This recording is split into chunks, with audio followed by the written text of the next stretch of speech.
Hello बच्चों, तो आज हम इलेक्ट्रॉनिक कॉन्फ़िगरेशन निकालना सीखेंगे हमारे स्टार्टिंग के 20 एलिमेंट्स की। ओके, इलेक्ट्रॉनिक कॉन्फ़िगरेशन में हमें क्या करना होता है? इलेक्ट्रॉनिक कॉन्फ़िगरेशन में हम इलेक्ट्रॉन्स को अरेंज करते हैं शेल्स में, के, एल, एम और एन शेल में। इन शेल्स की कैपेसिटी अलग अलग होती है। जैसे के शेल में मैक्सिमम 2 इलेक्ट्रॉन आ सकते हैं, एल शेल में मैक्सिमम 8 इलेक्ट्रॉन आ सकते हैं, एम शेल में मैक्सिमम 18 आ सकते हैं और एन में मैक्सिमम 32 आ सकते हैं। जब भी आप इलेक्ट्रॉनिक कॉन्फ़िगरेशन लिखो तो आपको 2 पॉइंट्स ध्यान रखने हैं। क्या?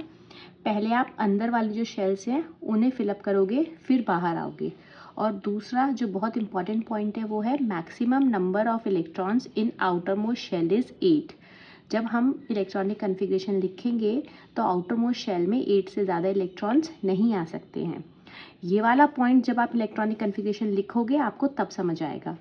ओके, तो आओ सबसे पहले हम हाइड्रोजन का इलेक्ट्रॉनिक कॉन्फ़िगरेशन लिखते हैं। हाइड्रोजन का एटॉमिक नंबर 1 है, मतलब नंबर ऑफ इलेक्ट्रॉन्स कितने हैं? 1।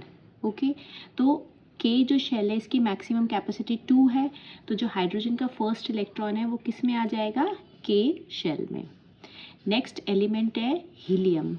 ओके, हीलियम का एटॉमिक नंबर 2 है, नंबर ऑफ इलेक्ट्रॉन्स भी 2 है, के की मैक्सिमम कैपेसिटी 2 है और इलेक्ट्रॉन्स भी 2 हैं, तो हमारे हीलियम के इलेक्ट्रॉन्स के शेल में आ जाएंगे। ओके, तो हाइड्रोजन की कॉन्फ़िगरेशन क्या हुई? 1 और हीलियम की 2। लिथियम के केस में आप देखो एटॉमिक नंबर इज़ 3, मतलब नंबर ऑफ इलेक्ट्रॉन्स कितने हुए? 3। ओके, तो हम यहाँ पे 3 नहीं लिख सकते। क्यों हम के शेल में 3 नहीं लिख सकते? क्योंकि के शेल की मैक्सिमम कैपेसिटी 2 है। 2 के बाद में यहाँ पे जगह ही नहीं है और इलेक्ट्रॉन्स के आने की, तो 2 इलेक्ट्रॉन्स हमारे कहाँ आएंगे? के शेल में आएंगे। 2 इलेक्ट्रॉन्स जब हमारे के शेल में आ गए, मगर अभी भी 1 इलेक्ट्रॉन बच गया है, ठीक है, तो वो 1 इलेक्ट्रॉन है वो किस शेल में चला जाएगा? नेक्स्ट शेल में, जो कि है एल शेल। कभी भी बाहर की शेल्स नहीं भरोगे, आप पहले अंदर वाली शेल भरोगे।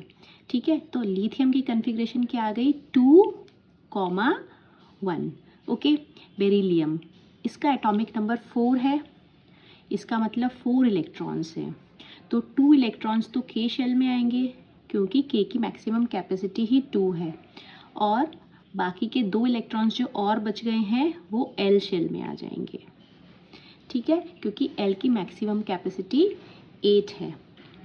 नेक्स्ट बोरॉन, बोरॉन के पास में 5 इलेक्ट्रॉन्स हैं, तो 2 इलेक्ट्रॉन्स हमारे के शेल में आ गए, बचे कितने? 3 इलेक्ट्रॉन्स बचे, वो कहाँ आ जाएंगे?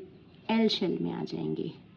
ओके, ऐसे ही कार्बन की इलेक्ट्रॉनिक कॉन्फ़िगरेशन क्या होगी? 2 इलेक्ट्रॉन्स के शेल में और अभी भी 4 इलेक्ट्रॉन्स बच गए, तो वो 4 इलेक्ट्रॉन्स हमारे एल शेल में चले जाएंगे। Next is nitrogen. नाइट्रोजन के केस में 2 इलेक्ट्रॉन्स के शेल में आ जाएंगे और बाकी के जो 5 बचे वो एल शेल में आएंगे। ऑक्सीजन के केस में भी 2 इलेक्ट्रॉन्स के शेल में आएंगे, 6 इलेक्ट्रॉन्स अभी भी बच गए हैं, वो हमारा एल शेल में आ जाएंगे। Next is fluorine. फ्लोरीन के केस में 2 इलेक्ट्रॉन्स के शेल में आए, अभी भी कितने बच गए इसके पास में? 7 इलेक्ट्रॉन्स बच गए, वो 7 इलेक्ट्रॉन्स एल शेल में आए। नेक्स्ट देखो नियॉन। नियॉन के केस में क्या होगा? 2 इलेक्ट्रॉन्स के शेल में आए और 8 इलेक्ट्रॉन्स एल शेल में आए। फाइन। अब आप देखो सोडियम की कॉन्फ़िगरेशन क्या होगी? सोडियम के पास में 11 इलेक्ट्रॉन्स हैं, तो 2 इलेक्ट्रॉन्स तो हमारे के शेल में आ गए। अब हम यहाँ पे 9 नहीं कर सकते हैं। क्यों हम 9 नहीं कर सकते हैं? क्योंकि जो एल शेल है उसकी मैक्सिमम कैपेसिटी ही 8 है, यहाँ पे 8 से ज़्यादा इलेक्ट्रॉन आ ही नहीं सकते हैं, तो इस शेल में हम खाली कितने इलेक्ट्रॉन डाल सकते हैं? 8। मगर सोडियम के पास में कितने इलेक्ट्रॉन्स हैं? 11 इलेक्ट्रॉन्स हैं, तो 8 + 2 10 हुआ, अभी 1 इलेक्ट्रॉन बच गया है, तो वो इलेक्ट्रॉन कहाँ पे जाएगा? हमारा नेक्स्ट शेल जो कि एम है उसमें। आपको आया समझ? क्योंकि एल का मैक्सिमम कैपेसिटी ही 8 है, तो नेक्स्ट इलेक्ट्रॉन हमारा एल शेल में नहीं जाएगा, वो नेक्स्ट शेल में जाएगा, एम शेल में। नेक्स्ट देखो मैग्नीशियम। 2 8 10 इलेक्ट्रॉन्स हो गए, 2 और इलेक्ट्रॉन्स बच गए हैं, वो भी एम शेल में आएंगे। ठीक है, एल्यूमिनियम 2 के शेल में आएंगे, 8 एल शेल में आएंगे और 3 एम शेल में आएंगे। सिमिलरली सिलिकॉन के केस में 2 के शेल में आएंगे, 8 एम शेल में आएंगे, 8 + 2 10 हुए, 14 है टोटल, 4 एम शेल में आएंगे। नेक्स्ट देखो फॉस्फोरस 2 के शेल में आएंगे, 8 एल शेल में आएंगे, 8 + 2 10 5 बच गए, 5 एम शेल में आएंगे। सल्फर के केस में देखो 16 इलेक्ट्रॉन है, 2 के शेल में आए, 8 एम शेल में आए, 8 + 2 10 6 एम शेल में आए। क्लोरीन 2 के शेल में आए, 8 एल शेल में आए, 8 + 2 10 17, ठीक है ना, 8 + 2 10 और 7 17 हो गए। अब आर्गन के केस में देखो 18 इलेक्ट्रॉन्स हैं, 2 के शेल में आए, 8 एल शेल में आए, 8 + 2 10, अभी भी 8 इलेक्ट्रॉन बच गए हैं, 8 एम शेल में आए। ठीक है, अब पोटेशियम के केस में देखो, पोटेशियम का एटॉमिक नंबर क्या होता है, 19 होता है। तो अगर आपको इसका कन्फिग्रेशन लिखने को दिया जाए तो आप क्या करोगे, के शेल में 2 इलेक्ट्रॉन्स, एल शेल में 8 इलेक्ट्रॉन्स, 8 + 2 आपके 10 हो गए, है ना। अब आपके पास में कितने इलेक्ट्रॉन्स बचे, 9। तो आप क्या करोगे, यहाँ पे 9 लिख दोगे, क्योंकि एम शेल की मैक्सिमम कैपेसिटी 18 होती है, तो हमारे 9 इलेक्ट्रॉन्स तो एम शेल में आ सकते हैं, है ना।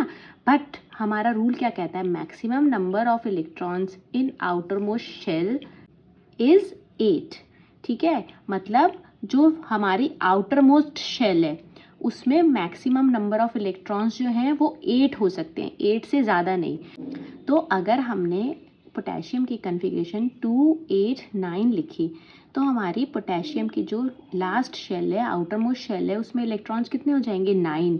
जबकि इस शेल में हमारे 8 से ज़्यादा इलेक्ट्रॉन्स नहीं हो सकते हैं। तो इसलिए पोटेशियम की कन्फिग्रेशन क्या होती है हमारी, के शेल में 2 इलेक्ट्रॉन्स आएंगे, एल शेल में 8 इलेक्ट्रॉन्स आएंगे और यहाँ पे 8 से ज़्यादा नहीं आ सकते हैं। तो हमारी एम शेल में भी कितने आएंगे, 8 ही इलेक्ट्रॉन आएंगे। तो टोटल अब कितने हो गए देखो, 8 + 2 10, 10 और 8 18 हो गए, 1 इलेक्ट्रॉन बचा ना, तो वो 1 इलेक्ट्रॉन आपका एन शेल में चला जाएगा। समझ आया आपको, ठीक है ना, क्योंकि आउटर मोस्ट शेल में हमारे 8 से ज़्यादा इलेक्ट्रॉन्स नहीं हो सकते हैं, इसलिए पोटेशियम की कन्फिग्रेशन 2 8 9 नहीं होती है। इसकी कन्फिग्रेशन क्या होती है, 2 8 8 1। मतलब पोटेशियम की कन्फिग्रेशन क्या होती है, 2 8 8 और एन शेल में 1। ठीक है, ऐसे ही कैल्शियम के देखो, कैल्शियम के केस में एटॉमिक नंबर 20 है, तो 2 इलेक्ट्रॉन्स के शेल में आए, 8 इलेक्ट्रॉन्स एल शेल में आए, 8 इलेक्ट्रॉन्स ही एम शेल में आएंगे, यहाँ से पे 8 से ज़्यादा नहीं आ सकता है। और एन शेल में कितने हो गए, 2 हो गए हैं। ठीक है, अब बेटा ये जो कन्फिग्रेशन है यहाँ पे ऐसा क्यों हो रहा है, क्योंकि ये जो शेल्स होती हैं इनमें सब शेल्स भी होती हैं। ये जब आप क्लास में आओगे ना 11th और 12th, तब आपको समझ आएगा। अभी के लिए बस आपको ये ध्यान रखना है कि पोटेशियम और कैल्शियम की कन्फिग्रेशन 2 8 9 या 2 8 10 इसलिए नहीं होती है क्योंकि मैक्सिमम नंबर ऑफ इलेक्ट्रॉन्स जो हैं आउटर मोस्ट शेल में कितने होते हैं, 8 से ज़्यादा नहीं आ सकते हैं। अब आपने जो कन्फिग्रेशन देखी, इस कन्फिग्रेशन में आप देखो मैक्सिमम नंबर ऑफ इलेक्ट्रॉन्स के शेल में कितने हो सकते हैं, 2 हो सकते हैं, और हीलियम के केस में वो 2 ही है। ये जो हमारी होती है ना गैसेस, जैसे हीलियम, नियॉन और आर्गन, ये हमारी कौन सी गैसेस होती हैं, नोबल गैसेस होती हैं। ठीक है, क्योंकि जो इनकी आउटर मोस्ट शेल होती है वो कम्प्लीटली फिल्ड होती है। जो हीलियम है इसको हम क्या बोलते हैं, ड्यूप्लेट। क्यों, क्योंकि इसमें मैक्सिमम 2 इलेक्ट्रॉन्स आ सकते हैं और वो हैं, ठीक है। तो हीलियम जो है वो ड्यूप्लेट रूल फॉलो करता है। और नियॉन की लास्ट शेल में देखो मैक्सिमम 8 इलेक्ट्रॉन आ सकते हैं, वो हैं। आर्गन में भी मैक्सिमम 8 इलेक्ट्रॉन आ सकते हैं, वो हैं। तो ये हमारी क्या फॉलो करती है, ऑक्टेट। ओके, ये क्या फॉलो करते हैं हमारे, ऑक्टेट। और ये बहुत ही ज़्यादा स्टेबल होते हैं, ठीक है। तो होपफुली आपको ये समझ आया होगा। नेक्स्ट क्लास में हम मिलेंगे कि वैलेंस इलेक्ट्रॉन और वैलेंसी कैसे निकालते हैं।